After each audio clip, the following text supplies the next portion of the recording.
शुभान भाई, कोई काम हो तो मुझे बताना। मैं 2 महीने से बेरोजगार घर बैठा हूँ। अगर कोई काम हो तो मुझे बताएं यार, मैं बहुत परेशान हूँ।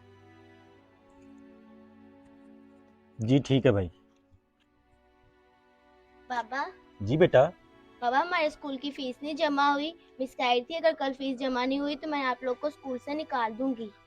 हाँ पापा, और आज फीस की वजह से मिस ने हमें बहुत मारा है। बेटा, इस महीने मेरा कारोबार बिल्कुल सही नहीं चल रहा है। मैं आपकी फीस कैसे अदा करूँ? तो पापा अब हम क्या करें? बेटा, आप परेशान मत हो।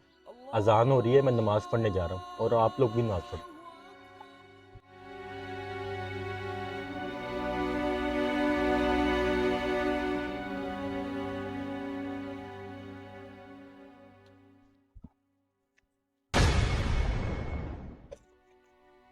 बेटा, ये पैसे तुम्हारे पास कहाँ से आए?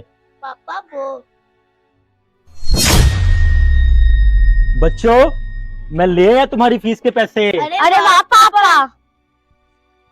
पापा, अगर आप वो नहीं थे तो फिर कौन था वो? बेटा, जो हमने नमाज पढ़ी थी ना, ये उसी का सिला है। बेशक अल्लाह अपने बंदों को तनहा नहीं छोड़ता।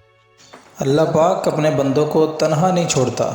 वीडियो अच्छी लगे तो शेयर लाजमी करना।